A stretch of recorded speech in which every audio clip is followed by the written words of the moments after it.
नमस्कार दोस्तों, स्वागत है आपका मेरे चैनल पे। दोस्तों, जैसा कि आप जानते हैं कि इंडिया अनमैन्ड एरियल व्हीकल जो कि स्टेल्थ कैटेगरी के अंदर आते हैं उन्हें डेवलप कर रहा है, जिसके अंदर आपने घातक या ओरा का नाम सुना होगा। इसके अलावा अभी इसका शुरुआती प्रोजेक्ट जो कि अनमैन्ड स्विफ्ट है उसके ऊपर भी काम कर रहा है। तो इन्हीं के जरिए दोस्तों आगे बढ़ते हुए इंडिया का स्टेल्थ बॉम्बर भी बना सकता है। आज इसी के ऊपर बात करेंगे। चलिए दोस्तों शुरू करते हैं। तो दोस्तों, जहां तक वर्ल्ड वाइड हम देखें कि स्टेल्थ बॉम्बर की बात होती है तो उसके अंदर तीन ही देशों का नाम आता है, चाइना, रशिया और अमेरिका।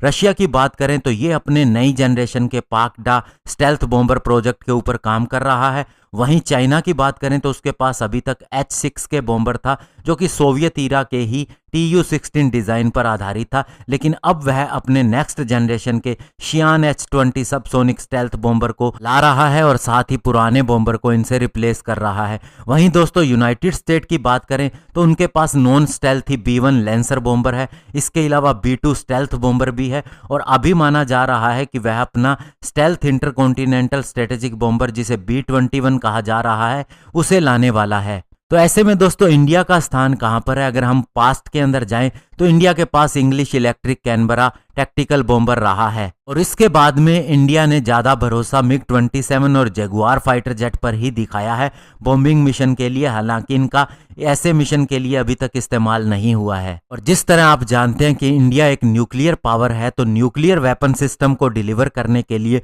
बॉम्बर का होना बहुत ही जरूरी है।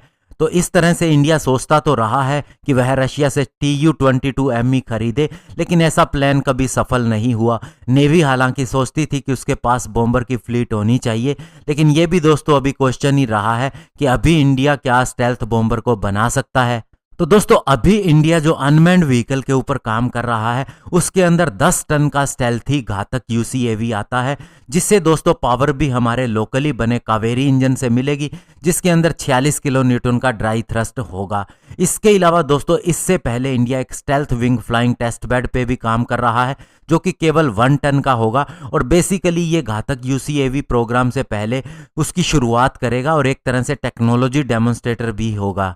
और इसके कई तरह के टेस्ट होंगे, स्पेशली स्टेल्थ टेक्नोलॉजी का इस्तेमाल करते हुए हाई स्पीड लैंडिंग टेक्नोलॉजी को ऑटोनोमस मोड के अंदर इसी के जरिए ही अचीव किया जाएगा। और इससे पावर देने का काम करेगा GTRE के द्वारा ही डेवलप किया गया 4.25 किलो न्यूटन थ्रस्ट का टर्बोफैन इंजन, जिसे मानिक इंजन भी कहते हैं, जिसे निर्भया क्रूज मिसाइल के लिए डिजाइन किया गया था। अब ये घातक UCAV के आने से पहले कई तरह की टेक्नोलॉजीज को प्रूव करने के लिए इस्तेमाल किया जाएगा। और दोस्तों इस स्विफ्ट को जिसे हम बना रहे हैं, टेस्ट कर रहे हैं, इसके द्वारा एक बॉम्बर प्रोग्राम शुरू किया जा सकता है, लेकिन अभी इंडियन एयरफोर्स का फोकस इसके ऊपर नहीं है और ज्यादा फोकस हमारे इन अनमैन्ड एरियल व्हीकल के ऊपर ही है जो कि कॉम्बैट भी होंगे, यानी कि UCAV कैटेगरी के अंदर होंगे। और घातक की जहां तक बात है तो ये एक बड़ा माइलस्टोन साबित होगा हमारी एविएशन इंडस्ट्री के लिए और इसे अचीव करने में अभी समय लगेगा। और इसके ऊपर भी फोकस गवर्नमेंट का पूरी तरह से होना चाहिए और फंडिंग भी होनी चाहिए। हालांकि ऐसा हो भी रहा होगा और एक्चुअल में दोस्तों इसे बनाने के बाद में हमारे पास कोई इस तरह की प्रॉब्लम नहीं होगी कि हम किसी स्टेल्थ बॉम्बर को विकसित नहीं कर सकते, कि अगर इंडियन एयरफोर्स चाहे तो बड़ी आसानी से इंडिया स्टेल्थ बॉम्बर को बना सकता है।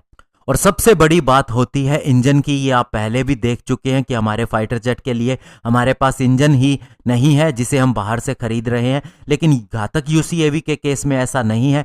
कावेरी इंजन के 4 प्रोटोटाइप डेवलप किए जा रहे हैं और इनका इस्तेमाल इसके अंदर किया जाएगा और इससे हमें नए इंजन के लिए भी बहुत कुछ सीखने को मिलेगा।